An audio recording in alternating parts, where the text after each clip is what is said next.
Bonjour et bienvenue sur la chaîne du Viking Vert pour l'avant-match entre l'US Boulogne et l'AS Saint-Étienne.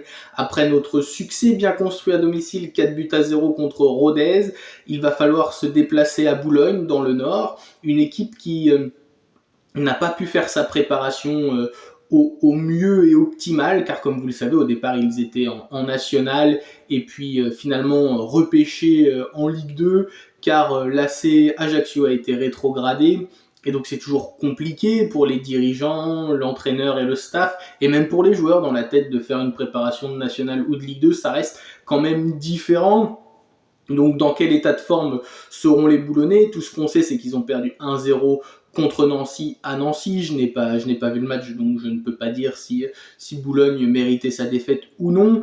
Mais ce qui est sûr, c'est qu'ils vont faire un match de Coupe de France dans un stade de la Libération qui est, on va le qualifier de champêtre, mais sans être péjoratif sur leur stade, bien entendu. C'est des stades particuliers de Ligue 2 qui ne sont pas ultra modernes, qui permettent d'amener, quand on joue un gros comme on est, Saint-Étienne, pour les Boulonnais, ça peut leur permettre d'instaurer une petite ambiance Coupe de France, d'aller chercher un exploit, et c'est dans ce piège-là qu'il ne faudra pas tomber, et il ne faudra pas faire comme face à Laval ou à Rodez, c'est-à-dire au bout de 10-15 minutes de jeu, à donner la possibilité à ces Boulonnais d'ouvrir le score. Parce que s'ils marquent le premier but chez eux, avec un stade qui sera plein, ils vont tout donner pour bien défendre, s'appliquer à nous contrer, et on sait quand l'équipe adverse mène dans un match de configuration Coupe de France, c'est toujours compliqué d'aller les bouger.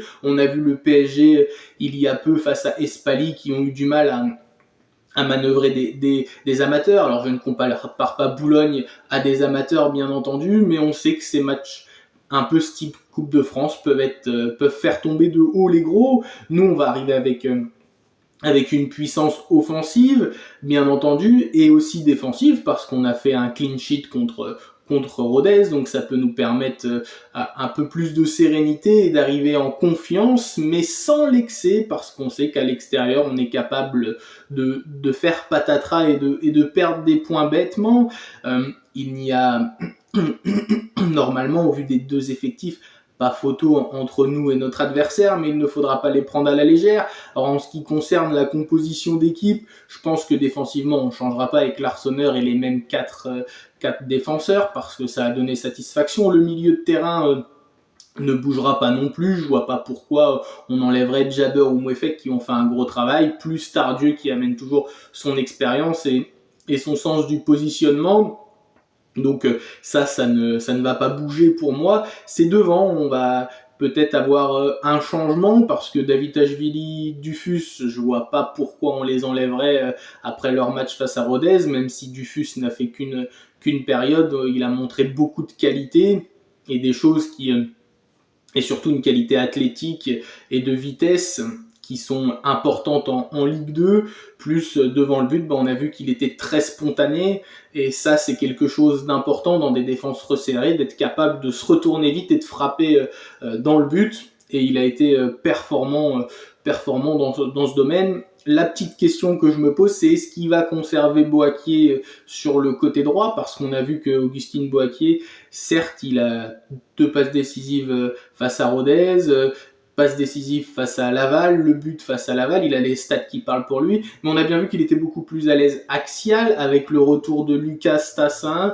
Cardona qui marque également, plus certains retours, même si le groupe ne va pas changer, mais il y a beaucoup de joueurs offensifs, il va falloir réussir avec Eric Horneland qu'il compose une attaque sans que les égos de chacun soient froissés, qu'il n'y ait pas de problème, sachant qu'après potentiellement Stassin, Davitashvili sont toujours peut-être en partance, ça on ne le sait pas.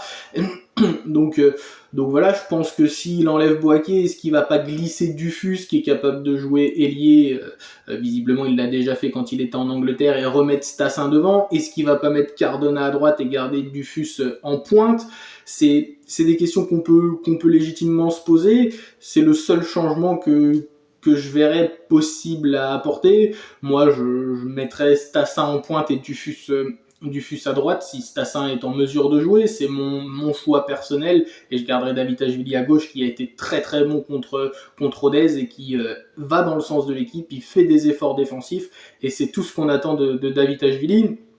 En ce qui concerne un pronostic, c'est des matchs toujours compliqué à essayer de cerner. Je pense que si on marque très vite, ça peut dérouler et faire un gros score comme face à Rodez, ou si Boulogne prend en confiance, le temps passe, ils prennent pas de but, on n'arrive pas à trouver la solution, ça peut finir en un vieux 0-0 ou un but un peu casquette. Vous vous rappelez le match de Dunkerque il y a 2 ans, dans ce style de match où on a l'impression qu'on va jamais réussir à marquer. C'est difficile de faire un pronostic. Je vois soit un score très serré et plutôt à l'avantage des Boulonnais, ou soit un score fleuve pour nous. Ce qui est sûr, c'est qu'il va falloir continuer. Il faut engranger des points dans cette optique de montée.